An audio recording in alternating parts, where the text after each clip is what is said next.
जी बच्चों अस्सलाम वालेकुम। So what we are starting, हम लोग पढ़ रहे हैं बच्चों ब्लॉक 8 फार्माकोलॉजी। हम लोगों ने स्टार्ट की थी chapter number 4 which was about protein synthesis inhibitor. हम लोग वो एंटीबैक्टीरियल ड्रग्स पढ़ रहे हैं जो कि बैक्टीरिया के अंदर प्रोटीन की सिंथेसिस को क्या करता है, इनहिबिट कर देता है।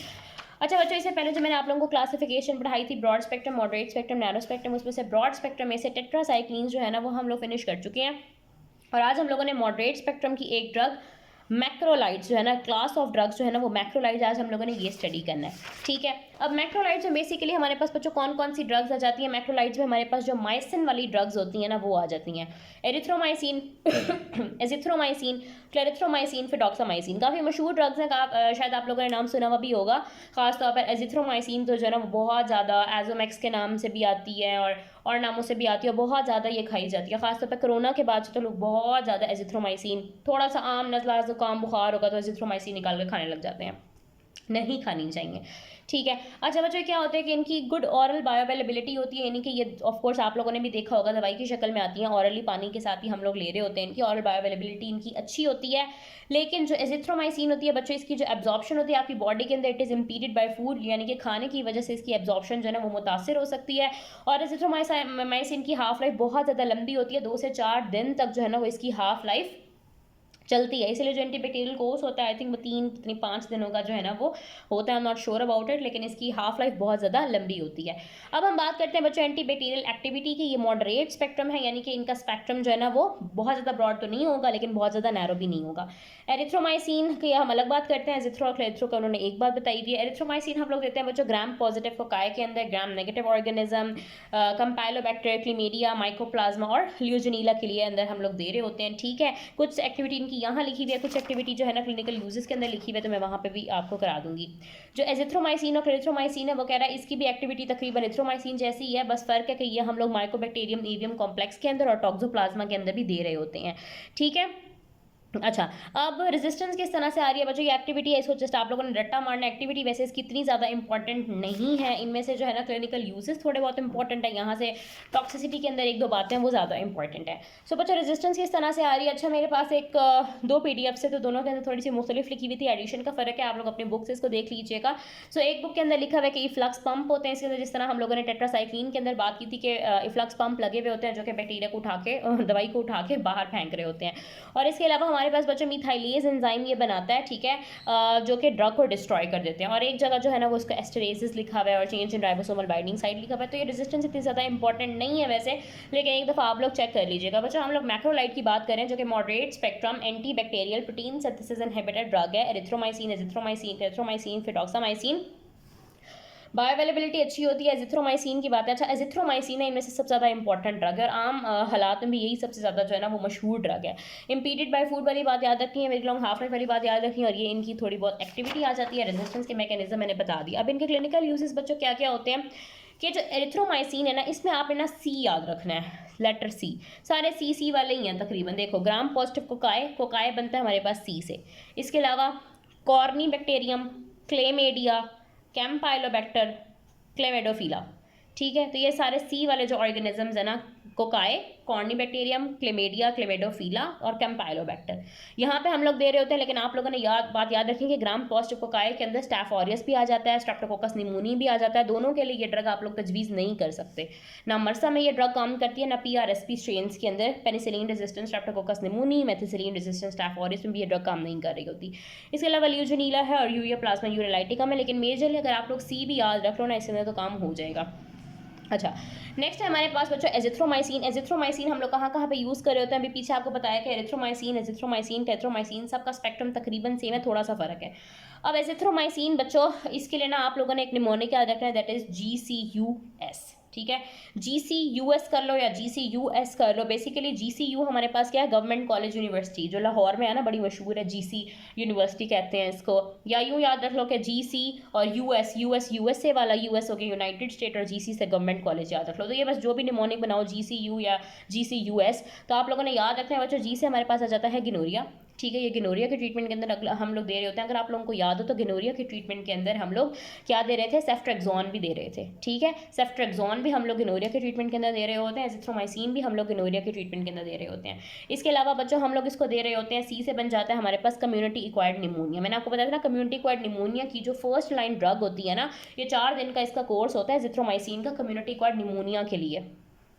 और हम लोग जो है ना वो कम्युनिटी एक्वायर्ड निमोनिया के अंदर डॉक्सीसाइक्लिन भी दे रहे होते हैं। अभी प्रीवियसली ही आपको वीडियो के अंदर बताया था। यू से बच्चों हमारे पास बन जाता है यूरोजेनिटल इन्फेक्शंस, जो कि आपकी यूरोजेनिटल इन्फेक्शंस होती है, उनके अंदर सिंगल डोज हम एक गोली बस देते हैं एजिथ्रोमाइसिन के, और आपके यूरोजेनिटल इन्फेक्शन सारे खत्म हो जाते हैं। ठीक हो गया। इसके अलावा हमारे पास एस से बनता है बच्चों सिफिलिस। तो अगर आप लोगों को याद हो सिफिलिस की अब कितनी ड्रग्स हो गई, सिफिलिस के अंदर सबसे पहले हम लोगों ने पेनिसिलिन जी पढ़ी थी। ठीक है, उसके बाद हम लोगों ने सिफिलिस के अंदर जो है ना वो टेट्रासाइक्लिन्स पढ़ी थी, और अब एजिथ्रोमाइसिन भी आ गई है। सो PTA आप याद रख लो, PTA कहते हैं ना, PTA नॉन PTA फोन। सो PTA आप लोगों ने सिफिलिस के लिए याद कर लेना है। ठीक है, टी से हमारे पास पेनिसिलिन, जी टी से टेट्रासाइक्लिन, ए से एजिथ्रोमाइसिन। ठीक हो गया। और गिनोरिया के ट्रीटमेंट के अंदर भी हम ये दे रहे होते हैं। गिनोरिया के ट्रीटमेंट के अंदर हम ऑलरेडी सेफ्ट्रेक्सोन भी पढ़ चुके हैं। तो आप लोगों ने ये चीज़ें याद करनी है बच्चों, इतनी ज़्यादा मुश्किल नहीं है। ठीक है, बच्चों को हो रहा होता है हमें नाम याद नहीं हो रहे ड्रग्स के। एक बच्ची मुझे मैसेज करती, आप ही मुझे ड्रग्स के नाम याद नहीं हो रहे। मैंने कहा बच्चों को टाइम के साथ साथ ही याद होंगे, ऑफकोर्स अब इसका हम कुछ कर नहीं सकते। बस यही है कि आप लोग रिपीटेडली इसको रिवाइज किया करो, लेक्चर सुना करो, बार बार वीडियो सुन लिया करो। अगर नहीं हो रहा, क्लासरूम में जैसे बैठे हुए और टीचर की समझ नहीं आ रही, तो हम लोग तो यूँ ही करते हैं यार, कानों में वो ईयरफोन्स लगाए और अपना लेक्चर शुरू कर लिया। कॉलेज तो बंदा जाते ही बस अटेंडेंस के लिए। खैर अगर टीचर अच्छा पढ़ा रहा है तो उनका सुन भी लेना चाहिए। और ये है कि अपने क्लासमेट्स के साथ, अपने रूममेट के साथ, या जो भी आपका स्टडी पार्टनर के साथ बार बार डिस्कस किया करो चीज़ें। और इसको ना जैसे आपने ना थ्योरी की फॉर्म में नहीं पढ़ना होता कि बुक खोल के ना बस पैराग्राफ्स पढ़ना शुरू कर दो। ये FSC नहीं है बच्चों, ये यूनिवर्सिटी है। तो यहाँ पे आपने क्या करना होता है, आपने एक दफ़ा पढ़ लिया, आपने लेक्चर ले लिया, समझ आ गई है आपको। अब आपने क्या करना है कि आपने खुद से इसको रिकॉल करना है। बुक बंद करके आपको जितना याद है आप उतना रिकॉल करने की कोशिश करो। आप चीज़ों को रिलेट करने की कोशिश करो। जैसे मैंने अभी आप लोगों को बताया ना कि सिफिलिस के ट्रीटमेंट के अंदर तो ऐसे तो यूज़ होता है, गिनोरिया के ट्रीटमेंट में, सिफिलिस के ट्रीटमेंट में, इसके ऐसे नहीं करना। आपने याद करो सिफिलिस के ट्रीटमेंट के अंदर अच्छा यूज़ हो रहा है, और कौन कौन सी ड्रग्स थी पिछला रिवाइज करो। पेनिसिलिन जी मैंने पढ़ा था, वो भी इसके लिए दे रहे थे, टेट्रासाइक्लिन भी इसी के लिए दे रहे थे, एजिथ्रोमाइसिन भी इसी के लिए दे रहे थे। वहाँ पे शॉर्ट लिस्ट कर लो इसको, या सिफिलिस के ऊपर जहाँ पे सिफिलिस आएगा वहाँ पे लिख लो same as was read in, as was mentioned in penicillin G. तो इस तरह से ना आपके दिमाग के अंदर लिंक्स बन जाते हैं, जिसकी वजह से आपको चीज़ें ज़्यादा देर तक जो है ना वो रिमाइंडेड रहती हैं। बजाय ये कि आप वो रट्टाफिकेशन में चलो और बस पैराग्राफ्स पढ़ते जाओ और पेपर में कुछ भी ना याद आ रहा हो। क्योंकि पेपर का जो अब सिनेरियो हो गया वो MCQ बेस्ड पेपर आने आप लोगों के, तो रट्टा तो बिल्कुल ही ख़त्म हो गया। समझना और कॉन्सेप्ट वाला बच्चा ही सर्वाइव करेगा। और आगे आपके जितने भी एग्ज़ाम है, एंट्री टेस्ट के बाद, एंट्री टेस्ट से लेके आगे जितने भी एग्ज़ाम है, चाहे वह नेशनल इंटरनेशनल, सब MCQ बेस्ड होते हैं। सो आप लोगों के अंदर पढ़ने का थोड़ा सा अब चेंज होना चाहिए पैटर्न। गिनोरिया के अंदर, सिफिलिस के अंदर, यूरोजेनिटल इन्फेक्शन के अंदर, कैप के अंदर, बाकी कुछ हमारे पास बच्चा H इन्फ्लुएंजी है, ऑफकोर्स ये इन्फ्लुएंजा कॉज कर रहा होता है। रेस्पिरेटरी इन्फेक्शन है, रेस्पिरेटरी इन्फेक्शन के लिए एजिथ्रोमाइसिन बहुत ज़्यादा लिखी जाती है ना, खांसी जुकाम बुखार के अंदर। मोराजेला के लिए, नाइजीरिया हमारे पास गिनोरिया ही करा रहा होता है। गिनोरिया मैंने आप लोगों को बता दिया यहाँ पे। ठीक है, इसके अलावा हमारे पास आती है बच्चों क्लेरिथ्रोमाइसिन। क्लेरिथ्रोमाइसिन बच्चों हम लोग दे रहे होते हैं H पाइलोरी के अल्सर के लिए। आप लोगों को याद होगा कि H पाइलोरी के अल्सर के लिए हम लोग टेट्रासाइक्लिन्स भी दे रहे थे। ठीक है, सो क्लैरी से आपने याद रखना है क्लियर, ये H पाइलोरी के अल्सर्स को क्लियर कर देता है। देखा जाए तो अल्सर के अंदर भी C और L आता है, और क्लेरिथ्रोमाइसिन के अंदर भी C और L आता है। तो बच्चों ये छोटे छोटे निमोनिक्स हैं, फजूल से हैं, लेकिन फ़ायदेमंद है, ये आप लोग याद करो। Prophylaxis and treatment of Mycobacterium avium complex, ये बच्चों हमारे पास काफ़ी कॉम्प्लेक्स ऑर्गेनिज्म है, उसके अंदर भी हम लोग जो है ना वो कॉम्प्लेक्स के अंदर भी C और L आता है, अल्सर के अंदर भी C और L आता है, क्लेरिथ्रो के अंदर भी C और L आता है। और बाकी एजिथ्रोमाइसिन के लिए आपने याद रखना है GCUS। G से हमारे पास था गिनोरिया, C से था हमारे पास कम्युनिटी एक्वायर्ड निमोनिया, U से यूरोजेनिटल इन्फेक्शन, S से था सिफिलिस। एरिथ्रोमाइसिन के अंदर आपने सारे C वाले याद रखने हैं, कोकाई, कॉर्निबैक्टीरियम, क्लेमेडिया, कैम्पेलोबैक्टर और क्लेमेडोफिला याद रखना है। तो ये इसके क्लिनिकल यूजेस हो गए।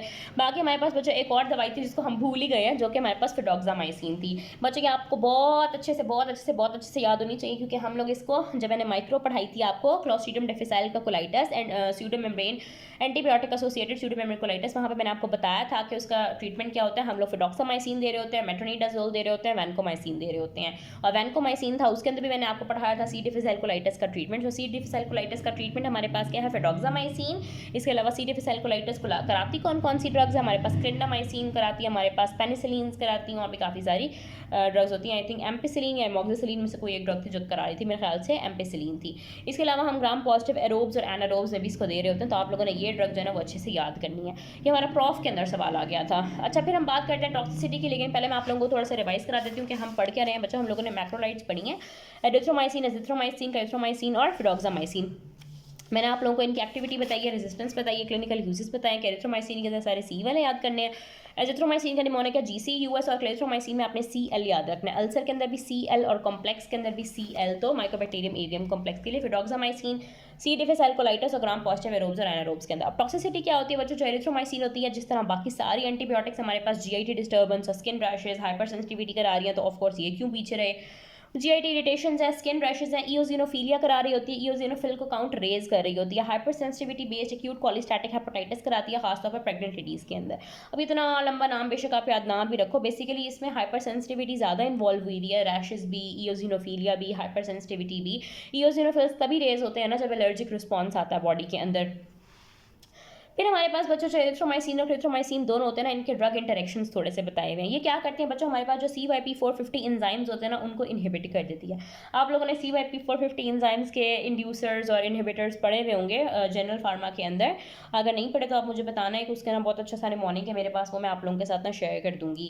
एक रील देखी थी मैंने उसकी, तो वो भी मैं आप लोगों के साथ ना शेयर कर दूँगी। तो ये हमारे पास क्या कर रही होती है बच्चों की, इंक्रीज़ कर रही होती है प्लाज्मा लेवल ऑफ, जब ये एंजाइम इनहिबिट हो जाएंगे ना, एरिथ्रोमाइसिन एंजाइम को इनहिबिट कर देगी। सो अगर कोई बंदा ये वाली ड्रग्स ले रहा होगा ना, तो उनका मेटाबॉलिज्म रुक जाएगा, ठीक है, क्योंकि ये वाले जो एंजाइम्स होते हैं वो इन ड्रग्स की मेटाबॉलिज्म करा रहे होते हैं, और इन दो ड्रग्स ने ये वाले एंजाइम इनहिबिट कर दिए, जिसकी वजह से इन ड्रग्स का प्लाज्मा लेवल बढ़ जाता है, इनकी टॉक्सिसिटी बढ़ सकती है। कौन कौन सी ड्रग्स हैं बच्चों, डाइजॉक्सिन, कार्बामेज़ेपिन, एंटीकोगुलेंट, सीसाप्राइड और थियोफाइटिन वगैरह, ठीक है। अब एजिथ्रोमाइसिन के ना ऐसे कोई ड्रग इंटरेक्शन नहीं है, वो किसी एंजाइम को कुछ नहीं कहती।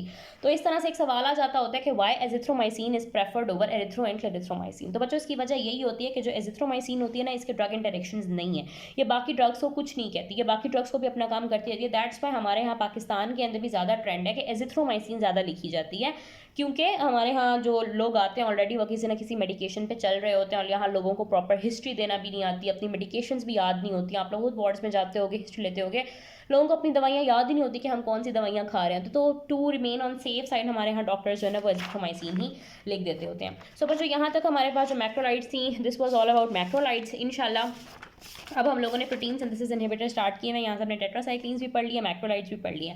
अच्छा बच्चों, जो कीटोलाइड्स है ना, इसके अंदर एक ही रिप्रेजेंटेटिव ड्रग है, दैट इज टेलिथ्रोमाइसिन ना, वो आपके सिलेबस के अंदर नहीं है, दैट्स वाई मैं नहीं पढ़ाऊंगी। आप लोग खुद एक दफ़ा उसको बुक से रीड कर सकते हो, चाहो कहोगे तो मैं भी पढ़ा दूंगी, कोई मसला मुझे नहीं है, वरना कीटोलाइड्स आप लोगों के सिलेबस में नहीं है। उसके बाद हमारे पास क्लोरमफेनिकॉल रह जाती है, यहाँ से हम वो पढ़ेंगे नेक्स्ट वीडियो के अंदर। नैरो स्पेक्ट्रम में हमारे पास आ जाती है लिनकोजामाइड, जिसकी रिप्रेजेंटेटिव ड्रग है क्लिंडामाइसिन, वो पढ़ेंगे। स्ट्रेप्टोग्रामिन्स पढ़ेंगे, और ऑक्सासोलिडिनोन्स भी आपके सिलेबस के अंदर नहीं है, इसकी रिप्रेजेंटेटिव ड्रग है लाइनाजोलिड, कहोगे तो लाइनाजोलिड भी पढ़ा दूंगी। ये वाला ऑक्सासोलिडिनोन्स और कीटोलाइड्स आपके सिलेबस के अंदर नहीं है, बाकी 3 ग्रुप्स रह जाते हैं, ये हम नेक्स्ट वीडियो के अंदर पढ़ेंगे, और फिर आप लोगों का चैप्टर नंबर 44 हो जाएगा एंड। सो बच्चों, वीडियो का आपने लाइक शेयर करना है, चैनल को सब्सक्राइब करना है, अपने फ्रेंड्स के साथ शेयर करना है, वरना फिर मैं वीडियो बनाना बंद कर दूँगी।